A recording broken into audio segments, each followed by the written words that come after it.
Very good morning to my dear students of class 8th. I welcome you all to this new class of social science for this week. So children, without any further ado, let's start the class, wherein we will start the class with the revision of the points we discussed in the previous class.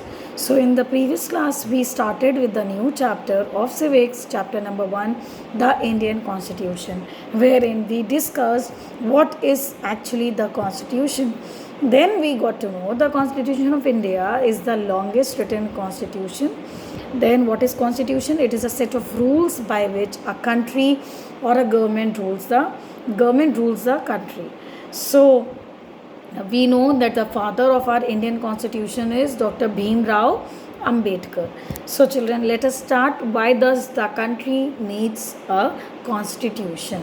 What would happen if a country doesn't have a constitution, or what is the actually need to have a constitution?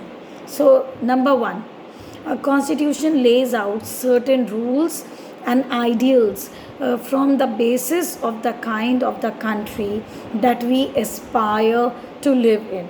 Means those ideals are being laid down, what kind of country we want to live in. We all have that dream of living in a peaceful country where everybody is treated equally everywhere, everybody is being given all the privileges. So we have that certain set of dream in our mind where we want to live. So these were the ideals or the parameters on the base of which a country's constitution was being laid down.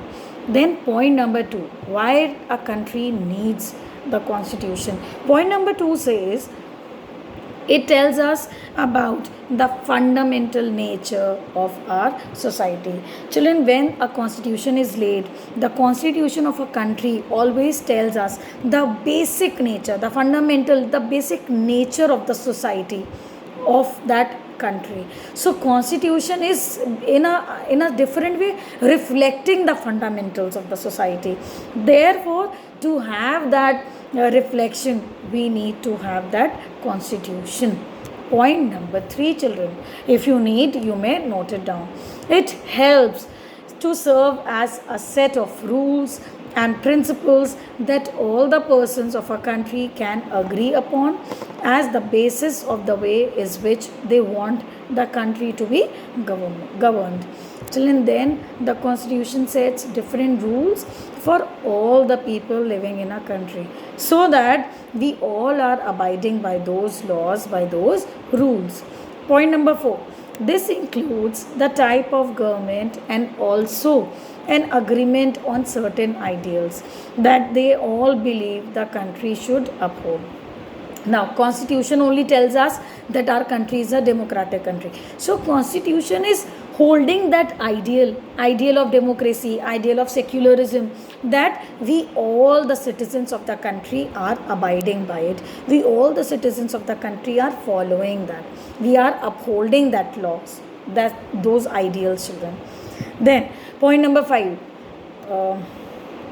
In a democracy, leads exercise the power responsibly on behalf of the people. It defines country's political system. So, children, it is our democratic country. We all know that the power lies on the citizens. We choose them. That is the citizens who choose them. Then, children, a constitution plays an important role in a democracy to ensure that a dominant group does not use its power against any person, group, organization. So, 7th point tells us that the constitution also has its important function in a democracy. The constitution should ensure that a dominant group, dominant means a powerful group, should not prove anything against, should not use the power against any social group or any organization, children.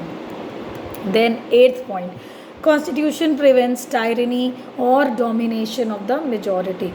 So constitution prevents, if constitution is there, means everybody is equal. So we cannot have tyranny, we cannot have majorities powers ruling us. Then children, 9th point, the Indian constitution guarantees the right to equality to all the citizens. That is, we all are equal in the eyes of law. So, to all the citizens, that no citizen can be discriminated on the basis of religion, caste, color, gender, race. We cannot get discriminated on the basis of these grounds. So, we all are equal before the eyes of the law. With this, children, I will stop today's class, wherein in the next class we are left with the key features of Indian Constitution, which I will be taking up in the next class. So thank you so much, children. Have a nice day. But before moving, I would like you to remind, please go through the chapter and revise. So bye bye for now. Take care.